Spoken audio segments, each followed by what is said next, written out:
Olá, pessoal. Eu sou a Camila Macedo, faço parte da equipe de programação de longas-metragens do Olhar de Cinema. E hoje eu estou aqui para iniciar mais uma conversa sobre um dos filmes em exibição na mostra competitiva dessa 11ª edição do festival. E para falar aqui comigo sobre o longa português O Trio em Mi Bemol, estão a diretora, Rita Azevedo Gomes, e a atriz, Rita Durão. Eu queria, antes de mais nada, agradecer, dizer para que vocês sejam muito bem-vindas ao Olhar de Cinema. Sei que Rita Azevedo já esteve aqui antes, em 2019, por ocasião da exibição do seu longa anterior, A Portuguesa, também participou do júri. Então, a gente está com muita honra e muita alegria que a gente volta a te receber e recebe o trabalho de vocês no nosso festival. E hoje era para estar aqui com a gente também o ator do filme, o Pierre Léon. Infelizmente, ele não pôde estar, então a gente já vai começar a nossa conversa com uma leitura de uma carta que ele enviou, através da Rita, direcionada ao público aqui do Olhar de Cinema. Eu posso...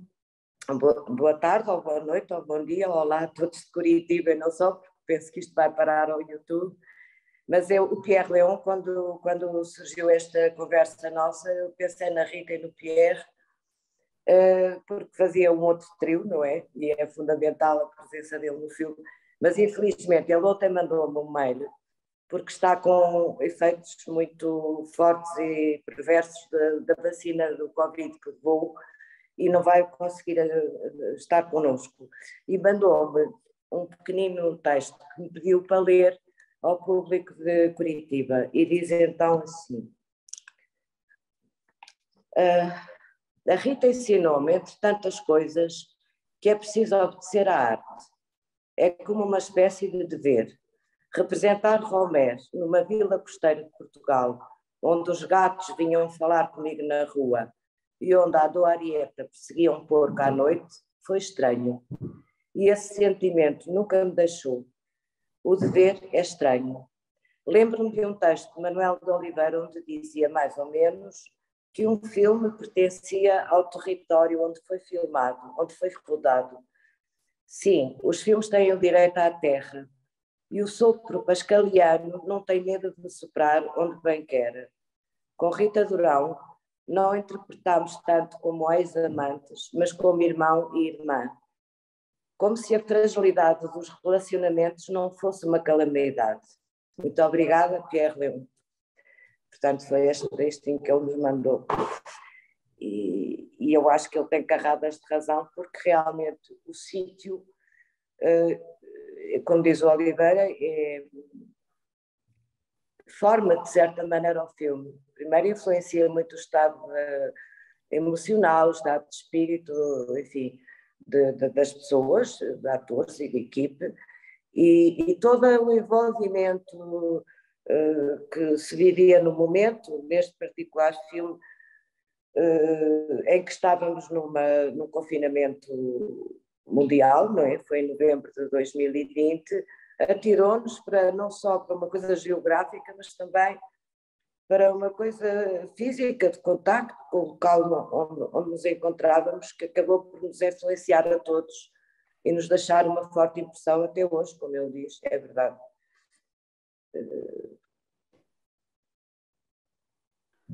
Lindas as palavras do Pierre, eu agradeço por ele ter mandado essa carta, por você ter lido e compartilhado com a gente. E, bom, acho que a gente já começou a pincelar em vários assuntos que vão aparecer ao longo da nossa conversa aqui hoje, mas eu queria voltar e começar um pouco do começo. Depois a gente vai falar com certeza sobre a pandemia, sobre o espaço, sobre a casa no qual o filme foi filmado, né? Mas você já de início anuncia, né, a ideia da composição de um trio nessa conversa. E assistindo o trio em Mi Bemol e pensando nesse filme, inevitavelmente eu não consigo deixar de pensar também nessa outra espécie de trio, um trio criador, que está na origem do filme, que seria esse trio Mozart, Romer e Rita Azevedo Gomes, né? Então, já que, só explicando, né, o filme é inspirado numa peça escrita pelo Romer, que por sua vez foi inspirado na composição do Mozart. Então eu queria começar perguntando, Rita Azevedo, sobre como surge o desejo mesmo de realizar esse filme, né? O ponto de partida desse projeto e se para além dessa relação com a peça do Romer, você também voltou à composição do Mozart para inspirar essa adaptação. Ora bem, este projeto, o Trio em Mi bemol, já tinha uns anos nas minhas mãos, porque houve uma altura que pensei fazer isto, uma encenação. Eu tinha um projeto que era fazer 6 peças de teatro no programa de rádio, Rádio Drama. O Trio em Mi bemol era uma desse conjunto. Depois arranquei para a portuguesa e depois arranquei para as danças macabras, enfim, a coisa ficou sempre em suspenso. Mas quero isto dizer, quando eu pensei nisso, eu aproximei-me do trio, do texto, e traduzi numas férias não sei onde, traduzi, comecei-me a entrar dentro daquela conversa dos 2 personagens e a tentar perceber o que é que se passa com estas 2 criaturas. Quando há como é que se chama aquilo, o fecho do Covid, e que ficámos todos, não podíamos sequer circular entre cidades, e tínhamos que ficar em casa, eu queria fazer qualquer coisa e tinha já concorrido para tentar fazer este filme e foi sempre recusado o projeto, mas depois pensei que me apetecia uma coisa que não fosse colada ao horror que se estava a viver, porque ao mesmo tempo que havia aquele horror, havia um estado de graça qualquer muito estranho que a gente nunca tinha experimentado, que era o mundo em silêncio um bocadinho para pensar. Não deu muito resultado, parece que não aconteceu nada, mas tinha eu nunca tive grande ilusão que o mundo ia mudar, mas ali estava à minha frente a evidência de que era possível mudar coisas. Apetecia-me fazer qualquer coisa um bocadinho leve, música, comédia, amor, luz. E o trio encaixava que nem uma luva nesta coisa, no nosso sentimento de fazer qualquer coisa. E depois era um filme fazível nas condições que nós tínhamos, porque são dois atores e é um sítio. E pronto, e não precisava de mais nada. Depois compliquei um bocadinho porque acrescentei outra história em cima da história do Romer, que é a história de um realizador, um personagem que anda ali a tentar ver como é que se constrói as coisas e a tatear, porque o filme acabou por ser um bocadinho sobre essa fragilidade que é, para mim, uma coisa que se torna cada vez mais interessante, que é uma coisa que está entre a realidade e a representação da realidade. Há ali um intervalo que é uma zona muito curiosa, que eu acho que coincide exatamente com o cinema. O cinema é um bocadinho isso. É uma coisa entre a vida e a representação da vida. E a gente quase que acredita, na verdade, do filme, não é? Há ali, e portanto, interessou-me e fixámos um bocadinho também a mim interessou-me observar em relação ao trabalho do ator, essa gap, essa falha, esse intervalo entre a pessoa que está, o ator, que está em construção do seu personagem. Há alturas em que a gente acredita que já é o personagem, no teu caso, Rita, já é a Adélia, e depois de repente é a Rita Durão, e depois é a Adélia, e depois é uma coisa entre a Rita Durão e a Adélia. E eu fiquei contente de ter, era um risco, mas fiquei contente de ter optado por isso, porque depois na montagem verifiquei muito, eu própria perguntava onde é que está a cabeça da Rita e a cabeça do Pierre, o que é que se passa com eles? Estão de polo ou estão de um e do outro? E esta coisa e acontece isso também com o processo de fazer o filme, entre a ideia do filme e depois o resultado, há ali uma deriva, um espaço, um reino onde existem seres um bocadinho enigmáticos, que a gente não percebe muito bem, porque a realidade para mim é uma coisa muito difícil de entender ou ter uma noção exata do que é a realidade. A gente, pois, não sei bem. Portanto, eu gosto dessa. E depois descobri que isto, se calhar, já está nos meus filmes anteriores. Lembras-te, Rita, na Vingança, o Guião, a Porta do... Há ali uma necessidade minha de... Estamos a representar, fazer uma representação da vida, e eu tenho sempre esta tendência de dizer isto é artificial, é uma construção, é uma representação. Portanto, no fundo, de descer à terra ou à realidade, entre aspas. E por isso apareceu este segundo trio, afinal, que é o realizador e a sua assistente, o realizador, a sua assistente, e a questão do filme, não é? Portanto, há ali... Enfim, são estas coisas todas que eu acho que acabaram por ficar um bocadinho no filme e que eu sinceramente não desgosto. De modo algum, acho que não daria.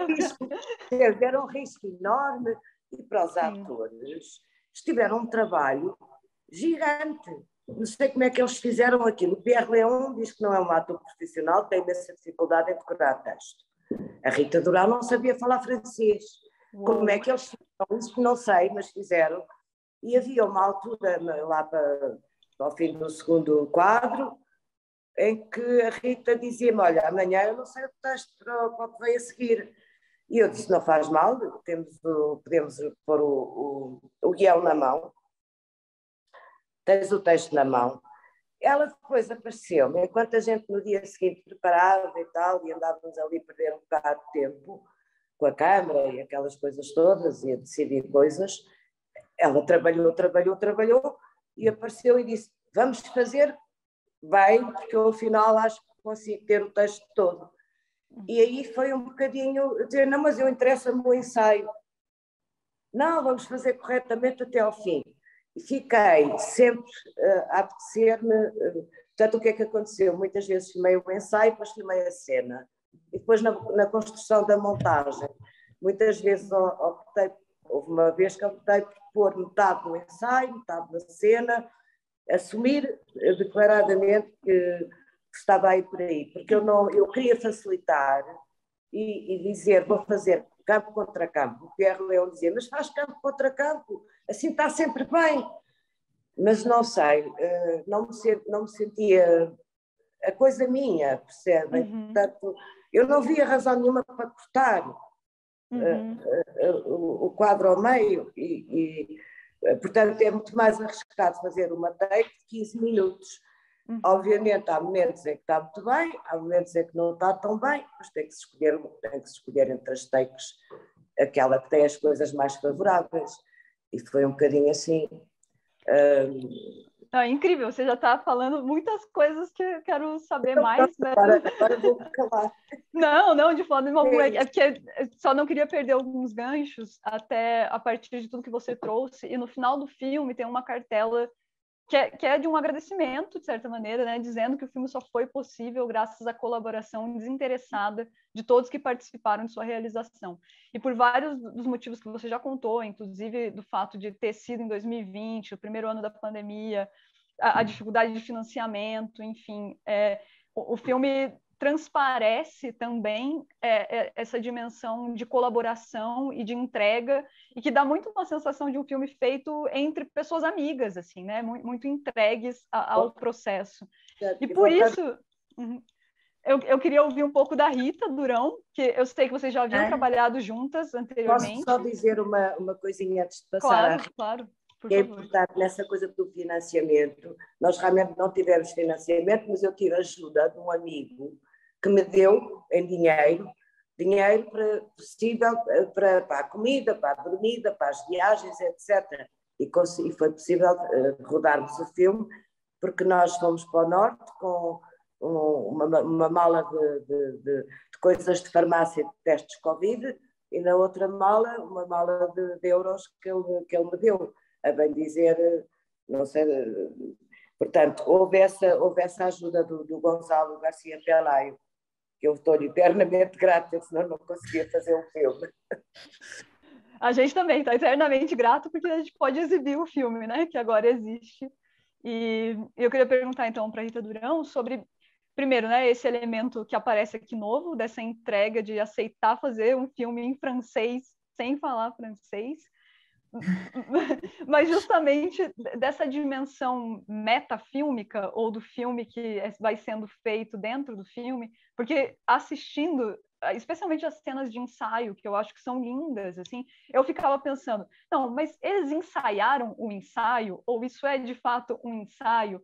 E isso é uma construção que se deu na montagem, é uma escolha de linguagem do filme, ou isso é também um tanto do processo? E eu queria muito ouvir de você, né, como do elenco, essa entrada nesse projeto e a construção da proposta. Ok, olá a todos. Eu gostei imenso de ouvir a Rita, a Rita Azevedo Gomes, porque de repente viajei para o filme e para o processo do filme.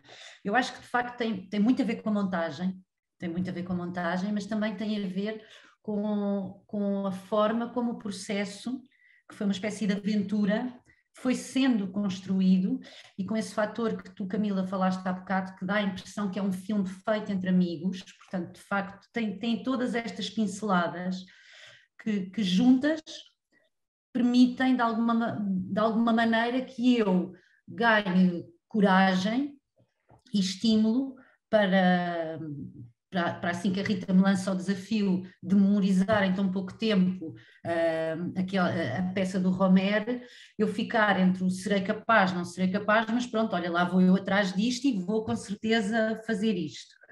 E há um aspecto que eu acho super interessante no filme, de facto, o Ado Arieta aparecer ali encaixa, e a Olívia encaixa muito bem, porque o filme é como se andasse sempre entre um lado e o outro, não é? Aquele que é o lado da ficção do Romer, feito por dois atores, e o lado do cinema, mas também o lado do teatro. E eu acho que o filme tem, de facto, é uma peça de teatro, Exato. mas tem imenso a ver com teatro, no sentido, por exemplo, no momento em que nós só podíamos ensaiar, quando começámos a meter as mãos, nós atores, com a Rita neste processo, porque a Rita tinha começado antes, nós, quando começámos a começámos a ensaiar por Zoom, e era muito caricato, porque nós próprios, eu estava habituada a usar muito o Zoom, porque estávamos em pandemia, eu também dou aulas, portanto usava o Zoom para dar aulas, usava o Zoom para conviver com os meus amigos, usava o Zoom para coisas de ensaios, mas ensaios com pessoas portuguesas, pronto, portanto atores portugueses. Por isso, de repente, estar nestes ensaios, eu acho que qualquer coisa dessa camada do Zoom e do que aconteceu entre nós os três também foi sendo transportado para o filme, de tal maneira que houve muitas vezes em que eu acreditava perfeitamente que aquilo que se estava a passar no Zoom poderia ser um bocado o que se passava lá. O facto de se ter o papel na mão não era um problema. O que era interessante era, de facto, eu e o Pierre, juntamente com a Rita, estarmos completamente ligados àquelas palavras, ligados àquele momento, e depois, quer dizer, cada um em sua casa, é completamente diferente e vai-nos criando uma espécie de expectativa para o momento do encontro e de uma nova casa, que é a casa em Moledo, não é? Portanto, é como se o Zoom de repente abrisse as portas e se transformasse em outra coisa.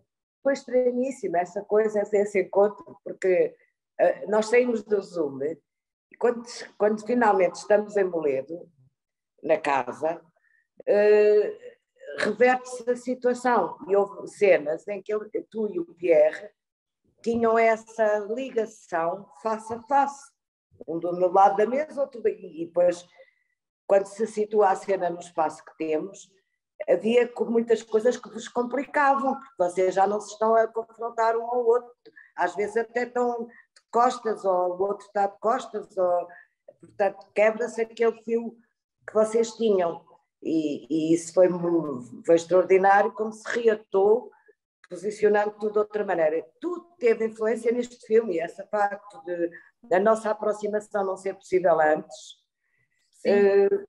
Nós estávamos todos, era com fome de fazer qualquer coisa. Tinha fome, queria fazer qualquer coisa, isto é como uma espécie de fome. A pessoa tem apetite, tem que comer. Eu tenho que naquela altura, esses riscos que a Rita está a falar são totalmente verdade, e eu pensava, não faz mal, vamos tentar fazer. Eu tinha uma convicção absoluta que qualquer coisa ia sair, percebes? Não, também não era maluca para mandar vir o Adô de Madrid, o Pierre de Paris, naquela altura, mas tinha uma grande fé que qualquer coisa ia acontecer. E depois também há uma coisa muito boa nesta coisa dos dinheiros, é que não tendo dinheiro não devo nada a ninguém, portanto não tenho que justificar nada. Se correr mal, olha, é connosco, percebes? Não tenho compromissos, não tenho deveres, não tenho nada. A liberdade, neste caso, foi fundamental.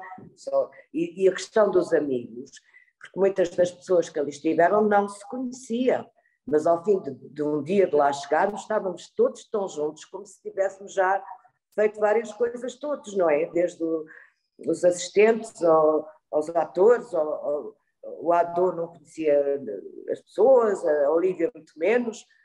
Aquilo uniu logo, de tal maneira que no dia em que o Pierre aterrou em Moledo, começámos logo a filmar nessa noite, lembras-te?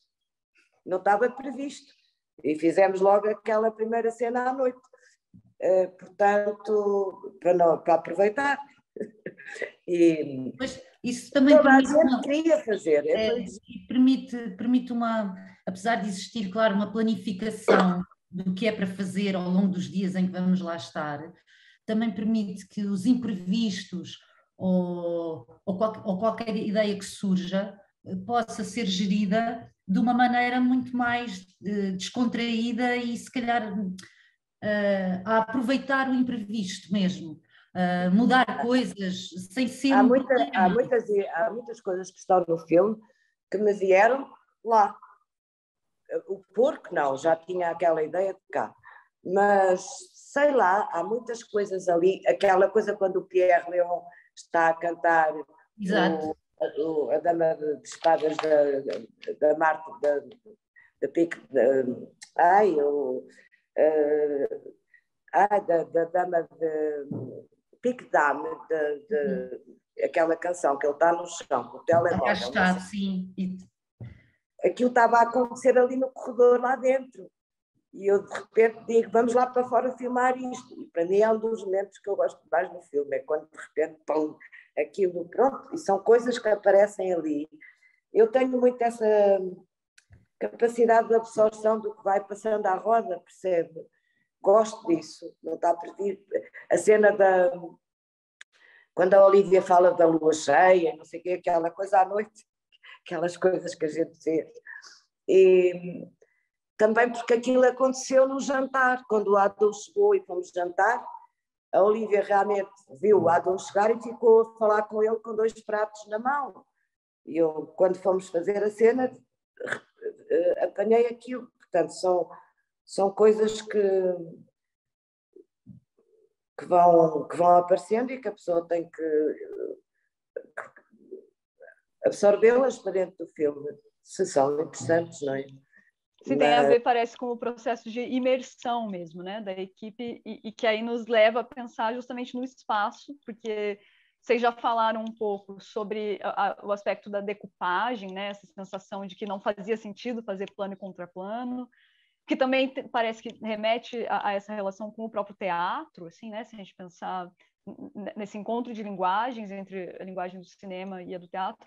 Mas agora, quando vocês trouxeram essa informação dos ensaios via Zoom e da mudança que acontece no momento em que vão filmar na casa, eu fiquei pensando muito nessa casa, né? Nessa locação, que tem uma presença muito forte no filme, assim, a ponto de que é outra cartela que tem no final, né? Explicando. Virou personagem completamente. Virou personagem.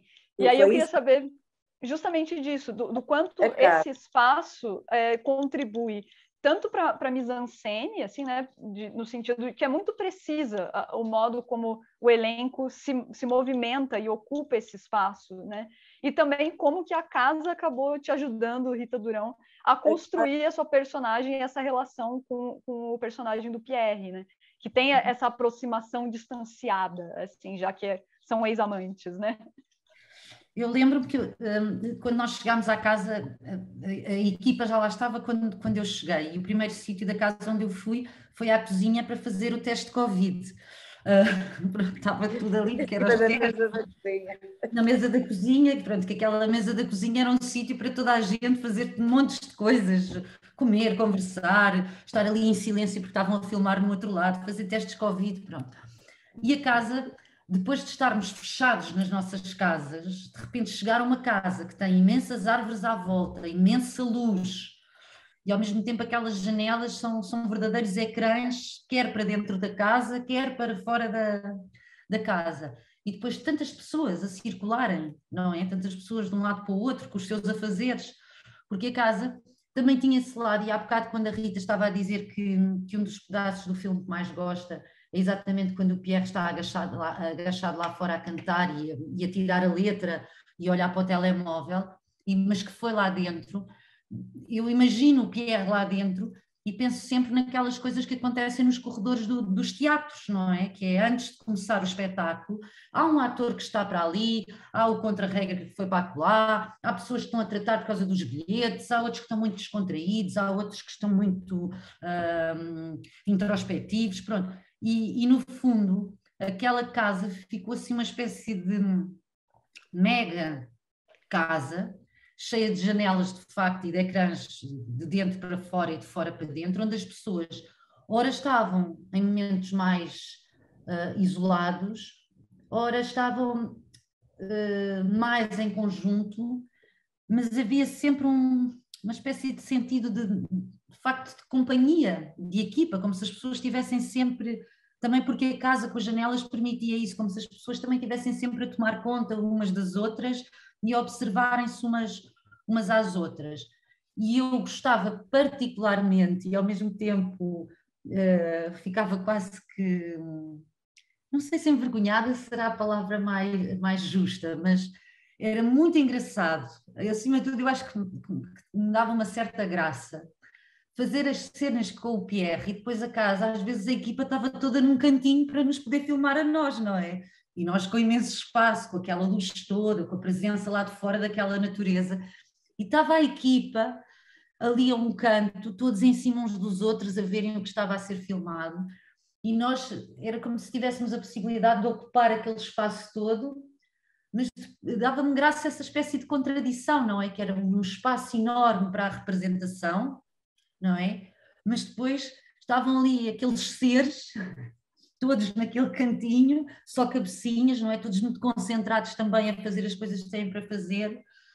E naquela casa, essa presença, que é uma presença que de alguma forma estou habituada a ter a equipa à minha frente, digamos, naquela casa isso ganhava uma dimensão diferente, porque os tetos da casa também eram baixos e depois outras zonas da casa eram mais altas, então era uma casa, parecia assim uma casa meio de uma fábula ao mesmo tempo. E lembro-me de uma vez, um dia em que estava a chover e fizemos, logo no primeiro quadro, fizemos a cena e depois repetiu-se a cena e eu tinha que ir até uma janela. E o Pierre ficava atrás de mim e eu ia à janela e estava na janela e conversava com ele. E depois eu pedi para ver o plano. E quando vi o plano fiquei, mas o que é isto? Isto parece uma coisa também de ficção científica quase. As janelas assim, aquela luz muito branca daquelas paredes e nós ali no meio sempre a repetir um bocado a mesma coisa. Então parecia assim uma espécie de zona muito diferente, como se aquela casa transformasse a própria aparência das coisas sem nós darmos conta disso. Era a nossa energia a ocupar a casa, mas a casa também a ocupar-nos a nós. Moledo em si, totalmente. Eu, em relação à casa, talvez seja curioso dizer o seguinte. Na peça do Romer é um apartamento num boulevard em Paris, tem uma janela, vê-se uma árvore e a gente sente a passagem do ano com as folhas que ficam laranja, depois cai, depois é inverno, depois a neve, depois faz sol e não sei o quê, as estações.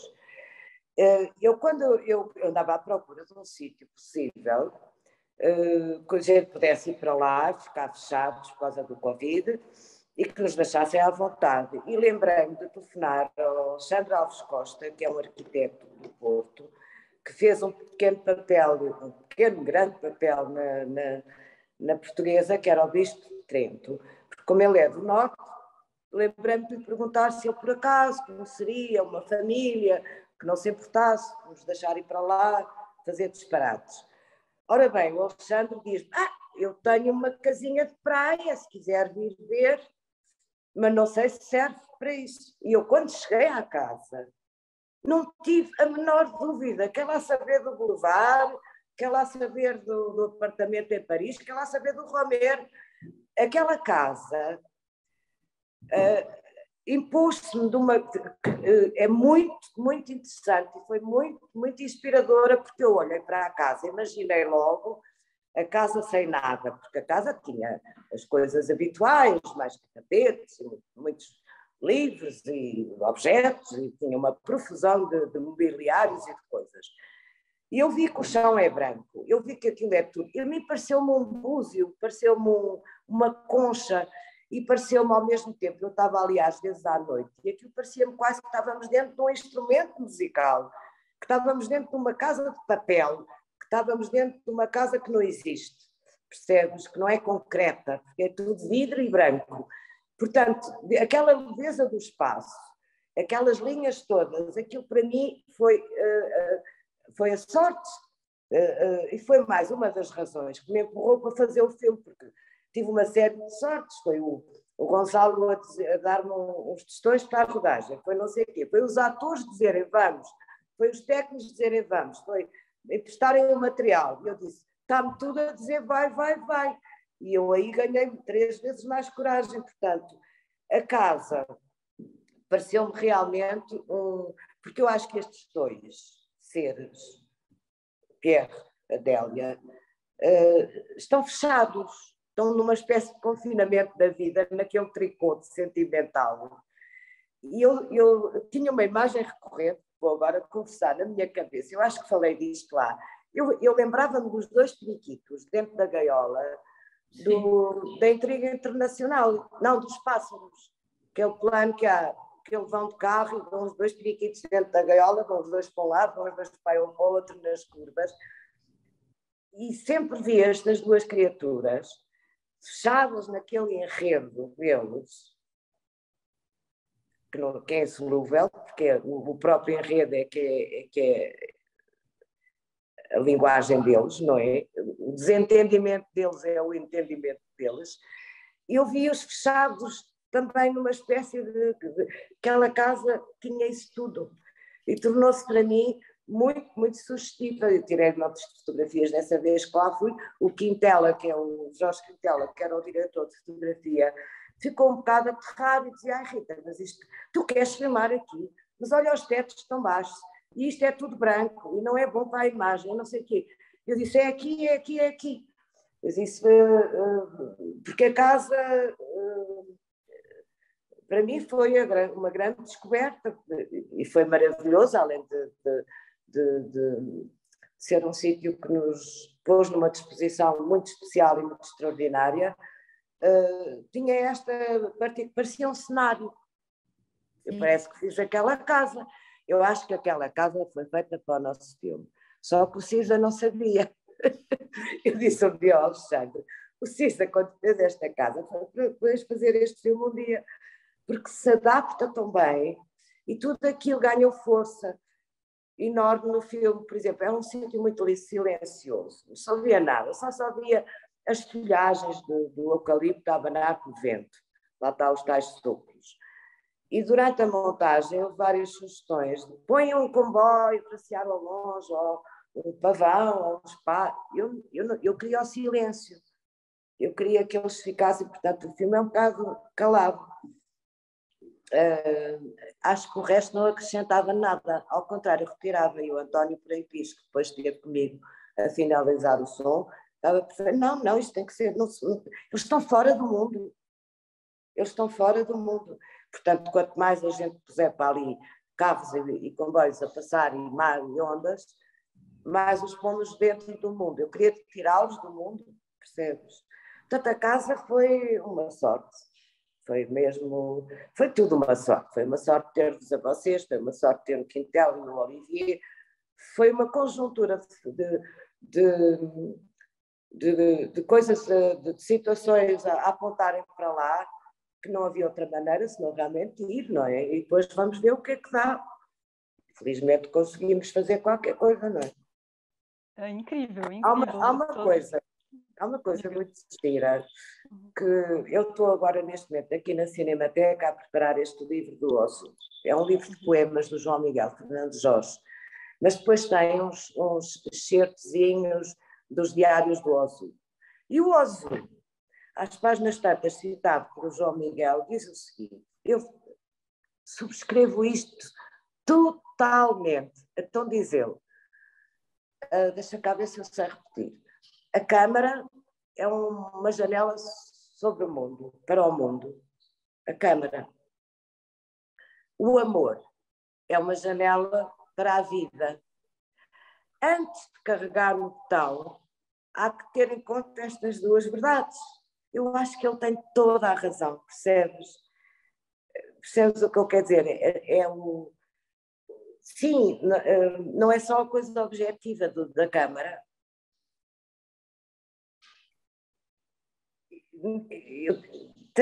Tem que sempre ter uma ligação à vida das próprias pessoas, à vida do tempo que corre, ao fluxo das vidas, tem que ter sempre ligada à Rita Durão, ao Pierre Leon, ao outro, ou à Doa, ali, porque sinto-os tão perto que não posso deixar de olhar para eles. E há uma coisa entre aquilo que se está a querer construir e aquilo que se está a viver. Lá está outra vez aquele espaço, percebes? E quando eu li isto do Ozu, fiquei muito satisfeita, porque é exatamente isso que eu penso. Há um olhar da Câmara para o mundo e há o amor que olha, que é uma janela para a vida. É bonito. É lindo, e eu tinha uma pergunta que eu tinha deixado, estava pensando em usar ela para o final, mas que acho que cabe perfeitamente nesse momento, assim, que na minha leitura, né, eu acho muito bonito o jeito, a ideia, a noção de amor que o filme constrói, assim, né, como algo em ensaio, algo que acontece ao se fazer, o amor como uma ação. Mas eu fiquei pensando, essa é a minha leitura, né? Isso é o que me toca no filme. Mas eu gostaria muito de perguntar para vocês sobre justamente a concepção de amor que movimentou a feitura desse filme, ou talvez até o que sobre o amor vocês veem nesse filme pronto, assim, né? Sobre o amor, eu acho que é tudo, porque essa parte, por exemplo, que eu estava agora antes a dizer, do olhar, da janela para a vida e a janela para o mundo, tem muito a ver com as decisões que foram tomadas ali, sem eu ter consciência disso. Porque estas pequenas situações, de coisas que nós vivíamos no dia a dia, eu não queria deixar de me encantar com aquilo e querer trazer aquilo para dentro do filme. Não é a alegria, porque aquilo não tinha nada a ver com a alegria. Aquilo era uma coisa mais de graça, o estado de graça em que nós estávamos. Eu gostaria muito que ele, de alguma maneira, ficasse dentro do filme.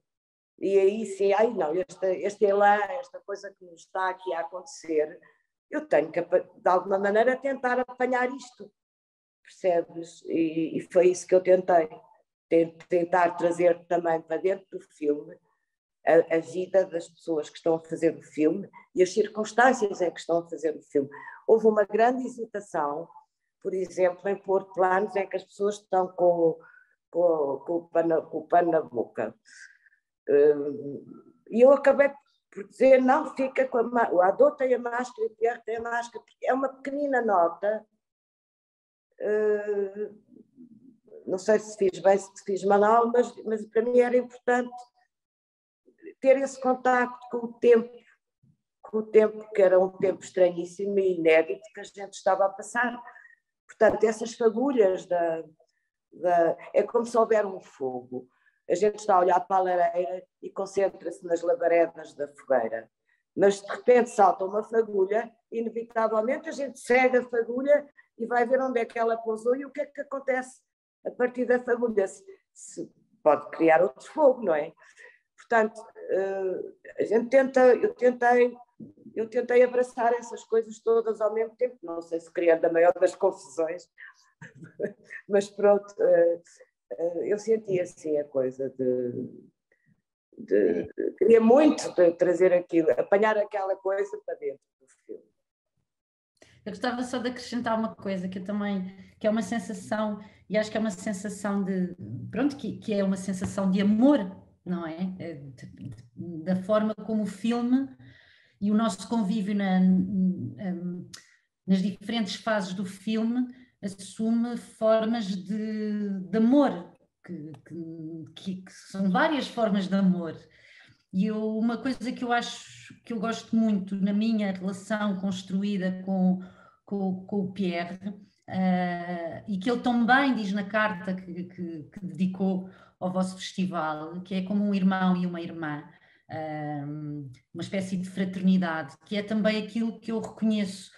Eu e o Pierre ganhamos a cumplicidade que ganhamos a trabalhar juntos por Zoom, portanto, como as pessoas não são feitas também para os Zooms, apesar dos Zooms depois darem imenso jeito porque permitem este nosso encontro e está provado que é muito bom para muitas coisas, eu tenho a certeza que um dia que eu vá que te encontro a ti, Camila, é completamente diferente, não é? Finalmente, conheço-te agora, não é? É o abraço, então, lembras? É o abraço. E isso foi um bocado a forma como o filme depois se manifestou também e foi sendo construído, com as dificuldades, não é? Com as visões diferentes sobre as cenas e também com uma coisa, julgo eu, que é uma certa ironia minha e do Pierre, em relação às próprias palavras do Romer e em relação exatamente àquele casalinho de dois passarinhos, não é? Ou dois periquitos, ou dois pássaros, nós próprios com a noção que a vida também nos traz a nós, das nossas experiências, de como esta coisa das relações, não é? Pode ser, por vezes, tão ligada a aspectos, se é o disco, se não é o disco, mas onde é que está o disco, mas fui eu que dei o disco, não, foste tu que deste o disco, e tal.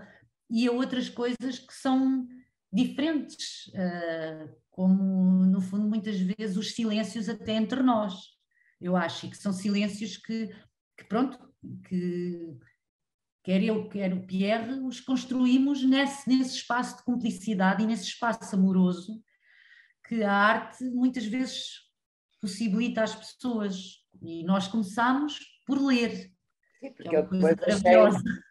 Eu depois deixei de estar presente nos ensaios, eu não podia estar presente em todo lado, estava a tentar pôr tudo em ordem para irmos para cima, mas eu fiz total confiança, quer dizer, eu quando assisti àqueles ensaios disse eles vão se encontrar, e já a ideia de vos pôr juntos também era um bocado aventureira, porque vocês não se conheciam bem, mas eu quando vos vi na portuguesa disse, este entre estes dois é capaz de dar qualquer coisa, e falei ao Pierre neste filme na altura, e ele disse, je fais tout ce que tu veux.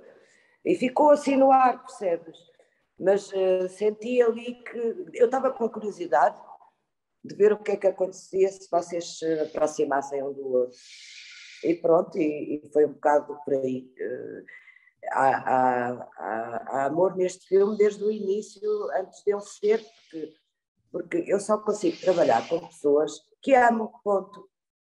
E neste caso foi em excesso. E quando não há amor, aquilo estala, como já aconteceu e é desagradável. Sei lá, às vezes foi raro, mas eu não me sinto bem. Eu só trabalho com quem posso ir para a cama. Pronto, salve seja.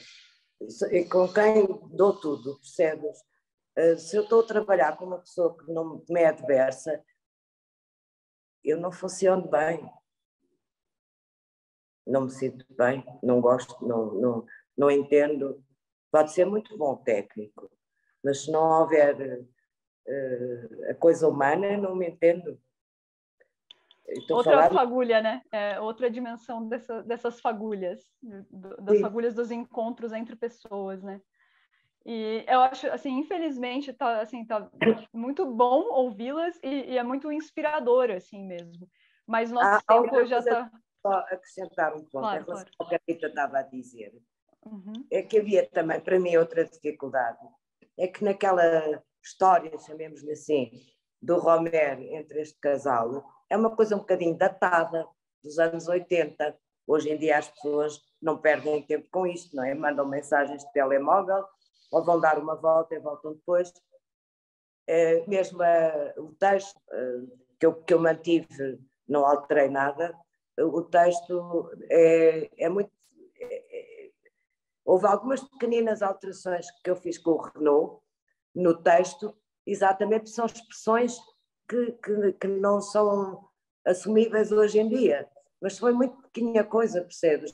Mas realmente o texto tem uma data. Eu tentei apagar essa data, percebes? Tentei que aquilo não ficasse datado no discurso ou no contexto da conversa, apagar um bocadinho o tempo do texto, o tempo da época do texto. Sim, antes da gente terminar, inclusive, eu queria justamente, acho que não dá para não passar por essa questão do tempo, pensando também a questão da montagem, porque, por um lado, tem os diálogos, né, as falas que aparecem são bastante densas, assim, né, entre esses dois personagens, mas o filme também tem várias nuances de fantasia, de sonho e de humor.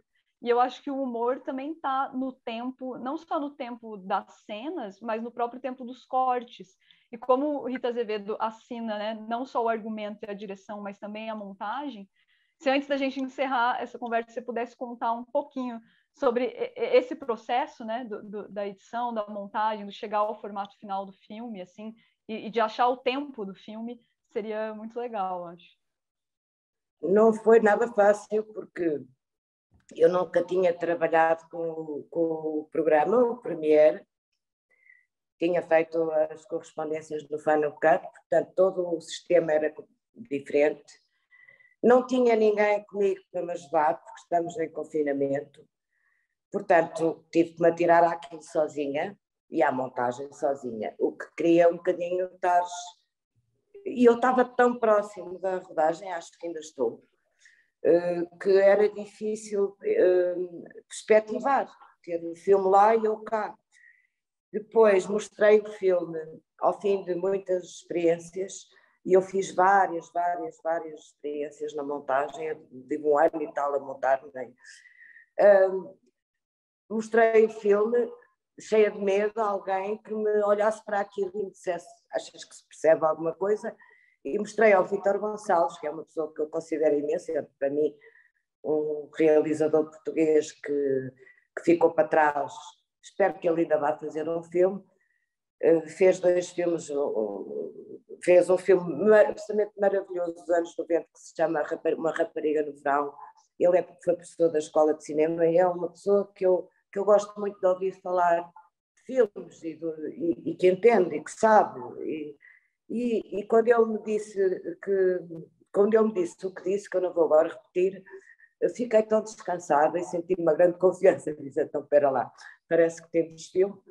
E a partir daí ganhei mais coragem para ir para onde estava aí. Portanto, sei que há os disparates, mas eu acho que não faz mal nenhum a pessoa fazer disparates na vida, é isso que falta. Acho que neste mundo se falta um bocado de utopia, no mundo atual.